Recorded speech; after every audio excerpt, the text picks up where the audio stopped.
Hello বন্ধুরা, good morning.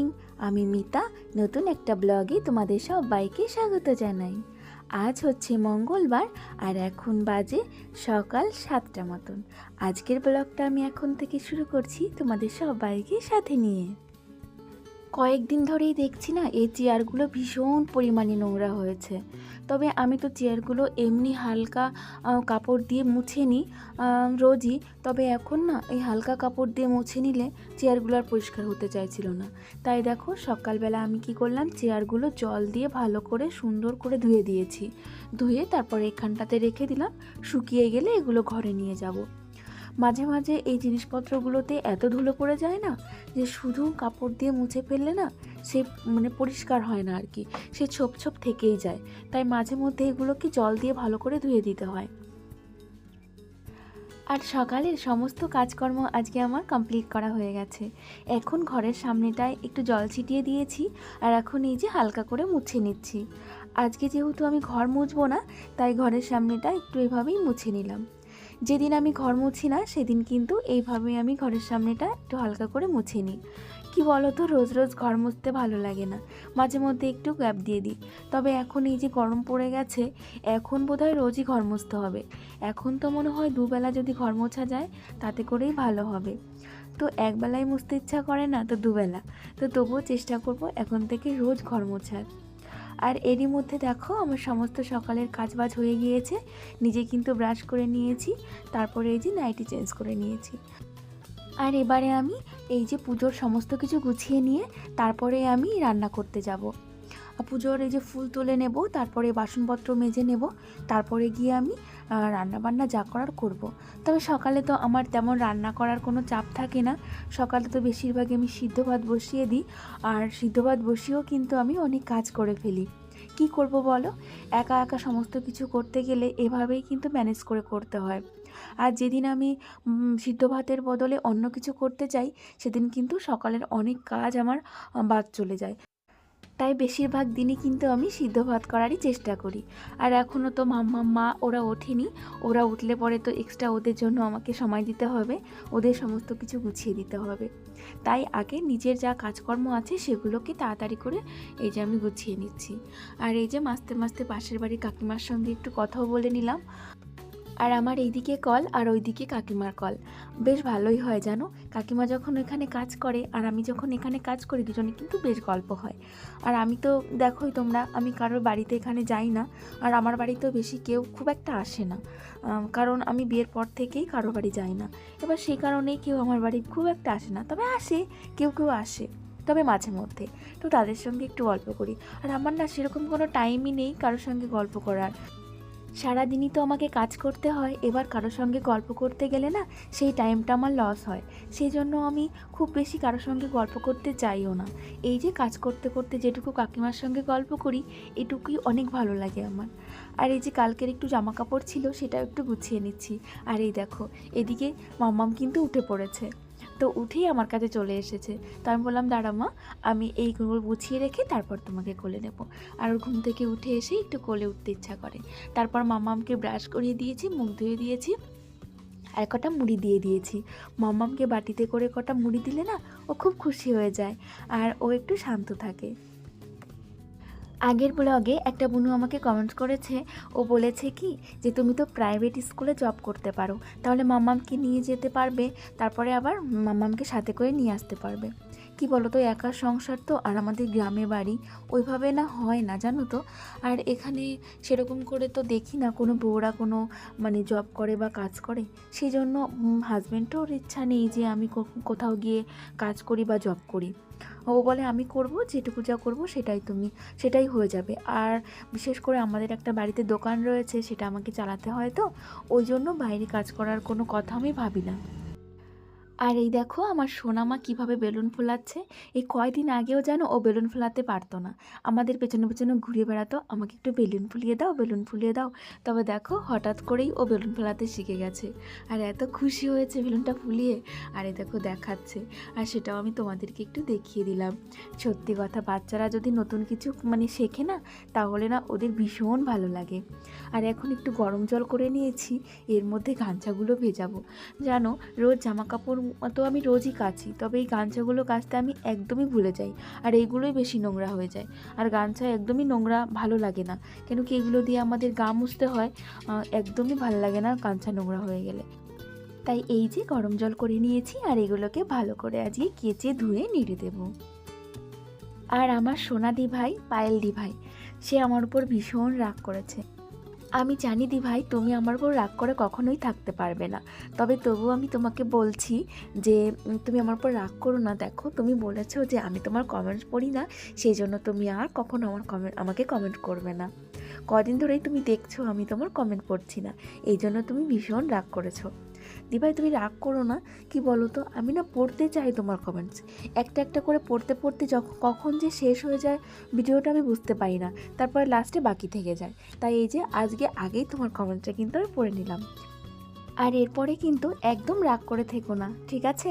রোজকার মতন আমাকে কিন্তু কমেন্ট করে যেও, না হলে কিন্তু আমি রাগ করব তোমার উপরে। আর আমি রাগ করলে কিন্তু তুমি জানোই তোমার সঙ্গে একদমই কথা বলবো না। আর আমি যদি তোমার সঙ্গে কথা না বলি তোমার ভালো লাগবে না, আমি সেটা ভালো করেই জানি। আর এই যে দেখো গামছাগুলো কেচেও দিয়েছি, আর কালকের কিছু বাসি জামা কাপড় ছিল আমার আর মাম্মামির, সেগুলোও একসঙ্গে কেচে ধুয়ে নেড়ে দিয়ে এলাম। ভেবেছিলাম কেচেই স্নান করব, তারপরে হঠাৎ করে মনে পড়ে গেল আজ এখনও ফল কাটা হয়নি। মানে রোজই আমি এখন দুপুরবেলার দিকে ফল কেটে দিই মাম্মামকে, মাকে, তার সাথে সাথে আমরাও খেয়ে নিই। মা আসার পরে ফলটা একটু বেশি খাওয়া হচ্ছে, আগে যেমন মানে মাঝে মধ্যে খেতাম, আর এখন নিয়ম করে রোজই কাটা হয়।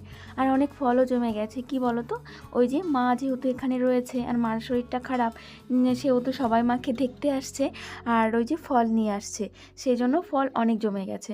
তাই এই যে রোজই এখন ফল কাটছি আর সবাই মিলে খেয়ে নিচ্ছি। আজকে কাটছি হচ্ছে আপেল কাটছি আর হচ্ছে পেয়ারা, দুটোই কিন্তু খুব ভালো জিনিস। তাই এই যে দেখো কেটে কেটে আমি বাটিতে সুন্দর করে সাজিয়ে নিচ্ছি, তিনটে বাটি তিনজনের জন্য, আর আমি অন্য একটা বাটিতে নিয়ে নেব। আর কটা আঙুরও ধুয়ে নিয়ে এসেছি, আঙুর তো আর কাটতে হয় না, এগুলো ভালো করে ধুয়ে এই যে বাটি সাজিয়ে সবাইকে দিয়ে দেব। আর এই তো দেখো এখন আমরা বসে বসে ফলটা খেয়ে নেব, তারপরে গিয়ে স্নান করব। এখনও কিন্তু আমাদের কারোরই স্নান হয়নি। আমি এখন ফল খেয়ে মাম্মামকে স্নান করিয়ে আমি স্নান করে নেব, তারপরে মাও স্নান করে নেবে। আর হাজব্যান্ডকেও দিয়ে এসেছি, ও খাচ্ছে, আর আমরা তিনজন এখানে বসে খেয়ে নিচ্ছি। স্বপ্না বুনু আমাকে কমেন্টস করেছো, তুমি বলেছো যে তোমার বর কি করে। আমার বর টিউশনি পড়ায় গো, চাকরি বাকরি পায়নি, তবে চাকরির জন্য পড়াশোনা করছে। আরেকটা বুনু তুমি আমাকে কমেন্টস করেছো, তুমি বলেছো যে আমরা কি টিভি চালাই না, টিভি দেখি না। টিভি দেখি, তবে কি বলো তো, আমাদের টিভিতে কোনো সেটটপ বক্স কেবিল এগুলো লাগানো নেই, তো টিভি ওই জন্য সবসময় চালাতে পারি না। আমাদের টিভিটা ফোনের থেকে চালানো যায়, যখন দেখতে ইচ্ছা করে ফোনের সঙ্গে কানেক্ট করে আমরা টিভি দেখি, সেই কারণে টিভি সচরাচর সবসময় চালানো হয় না। তবে যখন আমরা ডিশ বা সেটটপ বক্স কিছু একটা নিয়ে নেব, তখন হয়তো ভালো করে দেখা হবে, সেই জন্য তোমরা কখনো দেখো না যে আমরা টিভি দেখি। তো এই তো, আর এখন আমি দেখো স্নান করে রান্নাও বসিয়ে দিয়েছি।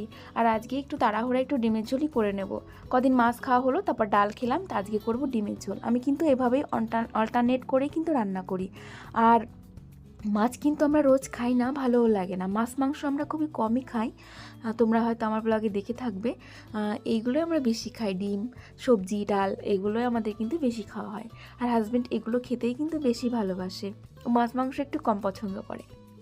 তাই আজকে এই যে ডিমের ঝোল রান্না করছি, আর করব হচ্ছে কাঁচা কুমড়ো ভাজা। কাঁচা কুমড়ো ভাজাও কিন্তু খুব ভালো লাগে।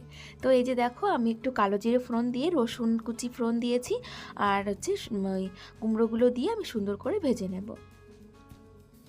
সত্যজিৎ বিশ্বাস আইডি থেকে হয়তো একটা বুনুই কমেন্ট করেছে আমাকে, তো সে লিখেছে, দি ভাই তোমার ভিডিও দেখতে আমার খুব ভালো লাগে, বিশেষ করে তোমার ঘর গোছানো। আমি তোমার বোন হই, তুমি আমার নামটা নিও সোনালি। ও আচ্ছা বুনু, তোমার নাম হচ্ছে সোনালি, আর হয়তো সত্যজিৎ বিশ্বাস তোমার হয়তো হাজব্যান্ড হবে। তো তোমার এই কমেন্টটা পড়ে আমার খুব ভালো লাগলো বুনু, তুমি আমার পাশে থেকো, আমার ভিডিওগুলো দেখতে থাকো। আর তোমার কমেন্টটাও কিন্তু আমি পড়ে নিয়েছি, আর তোমার নামটাও কিন্তু আমি নিয়ে নিয়েছি। আর জয়া বুনু তুমি আমাকে কমেন্টস করেছো, বলেছো দিভাই তোমার বাড়ি কোথায়। আর এর আগেও একজন আমাকে কমেন্টস করেছিলে যে দিভাই তোমার বাড়ি কোথায়। সেটা আমি উত্তর দিতে পারিনি, আমার মনে ছিল না। তবে আজকের ব্লগে আমি উত্তরটা দিয়ে দিচ্ছি। আমার বাড়ি হচ্ছে বগুলাতে। আর এর আগের ব্লগে যে আমাকে কমেন্টস করেছিল সে বলেছিল বগুলার কোথায় তোমার বাড়ি। বগুলার মুড়াগাছা আমার বাড়ি। তুমি যদি এই ভিডিওটা দেখো তাহলে অবশ্যই তুমি কমেন্টস করো। আর তোমার যদি বগুলার আশেপাশে বাড়ি হয় তাহলে অবশ্য বলো তোমার বাড়িটা কোথায়। আর এই যে দেখো আমার কিন্তু রান্নাবান্না কমপ্লিট। আর এখন মাম্মামকে ঘুম পাড়িয়ে দিয়েছি আর নিজেও একটু রেস্ট নিয়ে নিয়েছি। আর এখন একটা গুরুত্বপূর্ণ জিনিস তোমাদের সঙ্গে শেয়ার করব। তোমরা সবাই জানো যে আমার কিন্তু হাজব্যান্ড টিউশনি পড়ায়। বেশিরভাগ যারা আমার ব্লগ দেখো তারা সবাই জানো। আর টিউশনি পড়িয়ে ও কেমন ইনকাম করে সেটা তো তোমরা বুঝতেই পারো। খুব একটা যে ইনকাম করতে পারে সেটা না, খুবই অল্প সামান্য কিছুই কিন্তু ইনকাম করে। আর এই যে টাকাটা ও নিয়ে আসে সেটা কিন্তু পুরো টাকাটা আমাদের 1 তারিখে আমরা পাই না। এই পেতে পেতে কিন্তু কোনো টাকা 6-7 তারিখে হয়ে যায়, মানে কেউ দিতে দিতে এরকম হয়। তো এই যে সমস্ত টাকা কিন্তু আমি এক জায়গায় করে নিয়েছি। আর সব জায়গায় কিন্তু ও পেয়েও গেছে মাসের টাকা। তো এই দেখো আমি সবটা টাকা এক জায়গায় করে তারপরে এই যে টাকাটা ও পায় প্রতি মাসে, সেই টাকাটাকে না আমি এরকম 3টে ভাগ করি। 3টে ভাগ করে এই দেখো প্রথম যে ভাগটা সেটা আমি তুলে নিচ্ছি। আর এই টাকাটা কিন্তু আমার পুরোটাই খরচা হয়ে যাবে সংসারের পেছনে। গ্যাস কেনা থাকে, চাল কেনা থাকে, তারপরে এগুলো দিয়ে কিন্তু এই টাকাটা শেষ হয়ে যায়। আর যেগুলো ধরো এই যে সবজি বাজার, মাছ, এগুলো আমাদের তো ছোট্ট একটা দোকান আছে, সেটা দিয়ে হয়ে যায়। আর তারপরে যে টাকাটা আমি এই দেখো রাখছি, এটা কিন্তু আমি এটা দিয়ে হচ্ছে তোমার কিছু জিনিস যেগুলো আমাদের বাড়তি খরচা হয়, ধরো কোনো মাসে ডাক্তারের খরচ হয়, কোনো মাসে কোনো কিছু কিনতে হয় এক্সট্রা জিনিস, সেগুলো দিয়ে কিন্তু এটা আমি খরচা করি। তবে এই টাকাটার থেকেও কিছু টাকা কিন্তু বেঁচে যায় আমার, তো সেটাও থাকে। আবার কোনো মাসে ওই টাকাটা পুরোটাই কিন্তু থেকে যায়। আর এই যে বাকি যে টাকাটা আমি রাখলাম, এটা কিন্তু আমার পুরোটাই থেকে যাবে, মানে এই টাকাটা আমি হাতই দেব না। তো এইভাবেই কিন্তু আমি আমার এই অল্প ইনকাম দিয়ে একটু করে কিন্তু সঞ্চয় করে রাখি। তবে এইভাবে সঞ্চয় করে আমি কিন্তু অনেকটা টাকা সঞ্চয় করতে পেরেছি, জানো তো। এত অল্প ইনকাম তবু এইভাবে গুছিয়ে গাছিয়ে বুদ্ধি করে আমি কিন্তু টাকা জমিয়ে থাকি। তোমরা যারা টাকা জমাতে পারছো না, যাদের অল্প ইনকাম, যারা ভাবছো এই অল্প ইনকামে আমি কি করে আমরা টাকা জমাবো, তাদেরকে এই বুদ্ধি আমি দেব যে তোমরা যেই টাকাটাই তোমাদের ইনকাম হোক না কেন, সেটাকে এইভাবে 3টে ভাগে ভাগ করে নেবে। প্রথম ভাগটা দিয়ে সংসার চালানোর চেষ্টা করবে। কি হবে, একটুখানি যদি অল্প ইনকামে সংসারটা চালানো যায়, এতে কোনো ক্ষতি নেই গো। তো ওই টাকাটা দিয়েই সংসার চালানোর চেষ্টা করবে। অনেকেই ভাবে জানো যে আমাদের এত সামান্য ইনকাম দিয়েও আমরা এত সুন্দর করে সংসারটা কি করে চালাচ্ছি, আর তারপরেও আবার কিছু টাকা মাসের শেষে জমিয়েও রাখছি। তো আমরা এই যে জমানো টাকাটা মাসের শেষে, এই টাকাটা আমরা কোথায় রাখছি সেটা যদি তোমরা জানতে চাও আমাকে কমেন্টস করো, সেটাও আমি তোমাদেরকে জানিয়ে দেব যে এই যে আমরা প্রতি মাসে যে টাকাটা জমাচ্ছি সেটা আমরা কি করছি। তবে আমার কথা যদি তোমরা শোনো, এভাবে শুনে চলো, তাহলে কিন্তু তোমরাও মাসের শেষে বেশ টাকা জমাতে পারবে অল্প ইনকামেও। দেখো যখন যেরকম পরিস্থিতি থাকে তখন সেভাবেই কিন্তু সংসারটাকে চালাতে হয়। এখন আমার পরিস্থিতি যেরকম, আমি কিন্তু সেভাবেই সংসারটা চালাচ্ছি। হয়তো ভগবান করুক আমারও একদিন পরিস্থিতি অন্যরকম হয়ে যেতেই পারে, সেটা তো অবশ্যই হতেই পারে, না হওয়ার কিছুই নেই। সাপোজ ধরো আমার হাজব্যান্ডের একটা ভালো চাকরি হয়ে গেল, তাহলেই কিন্তু আমার দিন ঘুরে যাবে। তখন কিন্তু আমাকে এতটা সাফার করতে হবে না, এতটা বুদ্ধি করেও কিন্তু সংসারটা চালাতে হবে না। তখন একটু এদিক ওদিক খরচা করলেও কিন্তু কোনো এসে যাবে না। তবে এখন যখন আমার সেটা নেই, তখন আমি এদিক ওদিক খরচা কেন করব, সবসময় ভেবে চিন্তে কিন্তু খরচাটা করব। তো সেই জন্যই কিন্তু আমি আমার হাজব্যান্ডের থেকে অনেক প্রশংসাও পাই। আর আমি কিন্তু বাজে একটা টাকাও খরচা করি না, আর হাজব্যান্ডও কিন্তু একটু বাজে খরচা করে না। এটাও বিয়ের আগে থেকেই অভ্যাস। তোমরা অনেকেই আছো যে ছেলেরা বিয়ের আগে প্রচুর টাকা উড়িয়ে দাও, কিন্তু আমার হাজব্যান্ড কিন্তু সেই রকম না, ও কিন্তু বাজে খরচা একদমই করে না। আর যাই হোক, অনেক জ্ঞান দিয়ে ফেললাম, জ্ঞান নয়, তোমরা এরকম করে চলো, তোমাদের সংসারটাও কিন্তু অনেক ভালোভাবে চলবে, আমার যেটা মনে হয়। আর এই দেখো দেখো মাম্মাম খেতে চেয়েছিল লুচি, তাই সন্ধ্যার সময় গরম গরম লুচি মাম্মামকে ভেজে দিয়েছি। ও কিন্তু লুচি খেতে খুব ভালোবাসে, আর মাম্মামকে কিন্তু একটু ছোট ছোট করে দিয়েছি। আর এই যে দেখো 3টে লুচি মাম্মামকে এরকম ছোট করে ভেজে দিলাম। আর আজকের ব্লগটা আমি সেই সাথেই শেষ করব। তোমরা সবাই ভালো থেকো, আমরাও ভালো আছি। তোমাদের সবাইকে টাটা।